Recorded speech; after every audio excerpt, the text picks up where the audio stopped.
Dinas Perdagangan, Perindustrian, dan Energi Sumber Daya Mineral atau Disperindak Sinjai menggelar pasar murah pada Rabu 26 Februari 2025. Pasar murah bertempat di alun-alun Sinjai Bersatu, Jalan Tondong, Kecamatan Sinjai Utara, Kabupaten Sinjai, Sulawesi Selatan. Dari pantauan Tribun Timur, warga antusias berbelanja di lokasi ini, terutama kalangan kaum emak-emak.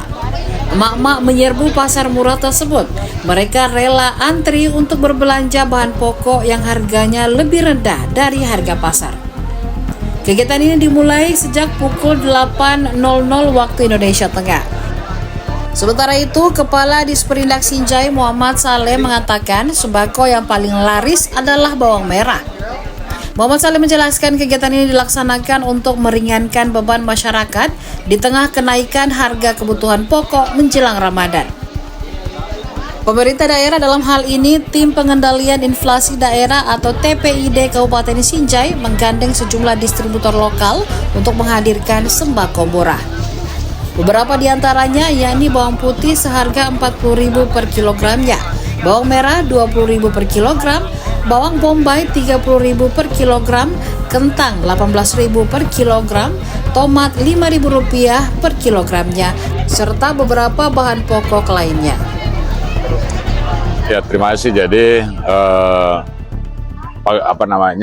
pelaksanaan pasar murah yang kita gelar ini menjelang bulan suci Ramadan ini dalam rangka upaya pemerintah daerah Kabupaten Sinjai dalam menyediakan bahan pokok pangan khususnya bagi masyarakat yang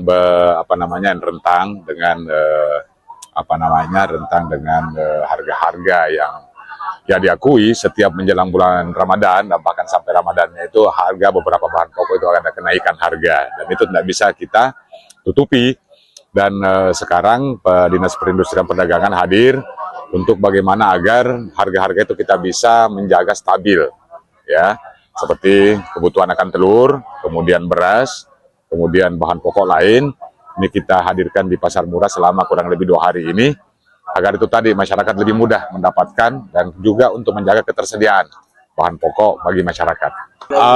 Khusus untuk di awal Ramadan kita akan 2 hari dan nanti pada saat bulan suci Ramadannya kita lakukan di semua kecamatan. Di 9 kecamatan insya Allah kita akan lakukan kembali secara bergiliran. Apa saja yang dijual di sini? Untuk 9 bahan pokok itu yang jelas ada. Kemudian juga kita libatkan toko retail, Alfamidi dan juga Bulog untuk penyediaan bahan pokoknya dan juga beberapa pedagang sayur dan telur. Ini ya harapan kita semoga dengan hadirnya pasar murah ini masyarakat tidak akan kesulitan untuk mendapatkan harga bahan pokok dan harga yang terjangkau dalam artian tidak terlalu tinggi. Karena di pasar ya seperti itu tadi harga tidak bisa kita kontrol di setiap hari, harga keekonomian itu akan berubah-ubah, stabil seperti itu. Download Tribun X sekarang, menghadirkan lokal menjadi Indonesia.